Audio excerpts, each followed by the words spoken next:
Hello viewers, আমার পিছনে যে গাছগুলো দেখতে পাচ্ছেন এই গাছগুলোর নাম হচ্ছে পার্থেনিয়াম।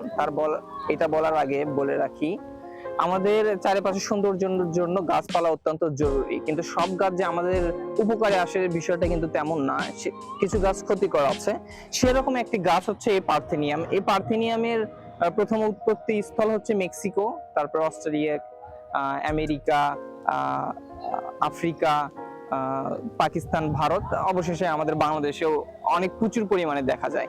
এইগুলো গাছ সাধারণত 3 থেকে 4 মাস জীবিত থাকে এবং এর 2.5 ফিট থেকে 3 ফিট পর্যন্ত লম্বা হয়ে থাকে। আর এগুলো ধনের গাছ বললে ভুল হবে না, ধনের গাছের মতো এবং অসাধারণ, ফুল দেখলেই মনোমুগ্ধকর। কিন্তু এই মনোমুগ্ধকরের মধ্যে অত্যন্ত বিষধর একটা প্রতিক্রিয়া আছে এই গাছগুলোর।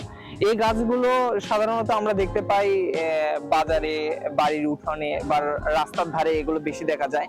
এগুলো এই 3 মাসের মধ্যে 25 থেকে 30 হাজার বীজ উৎপাদন করতে সক্ষম এবং এই গাছগুলো অত্যন্ত ক্ষতিকর।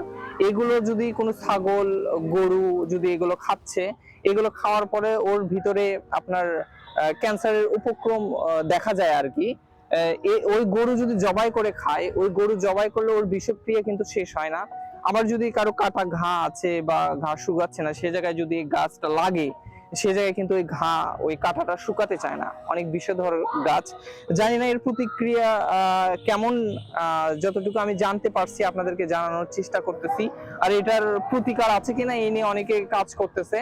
তাই আমাদের বাড়ির আশেপাশে বা রাস্তাঘাটে যদি আমরা এরকম গাছগুলো দেখতে পাই, পার্থেনিয়াম গাছগুলো দেখতে পাই, আমরা চেষ্টা করব যে গাছ ছোটতেই যেন আমরা কেটে ফেলে দিই। তাই আপনাদের বাড়ির আশেপাশে যদি এরকম পার্থেনিয়ামের গাছ আপনারা দেখতে পাচ্ছেন, চেষ্টা করবেন এই গাছগুলো কেটে ফেলে দিতে। ফুল দেখতে অনেক সুন্দর, কিন্তু এই ফুল সৌন্দর্যের মধ্যে কিন্তু ক্ষতি আছে। তাই আপনাদেরকে বলতে চাচ্ছি যে আপনাদের বাসার আশেপাশে যদি এরকম ঘাস গাছ যদি থেকে থাকে, আপনারা অবশ্যই এটা কেটে ফেলবেন। ভালো থাকেন, সুস্থ থাকেন এবং চারিদিকে পরিবেশ সুন্দর রাখেন। গাছ লাগান, পরিবেশ বাঁচান। ভালো থাকেন, সুস্থ থাকেন। আল্লাহ হাফেজ।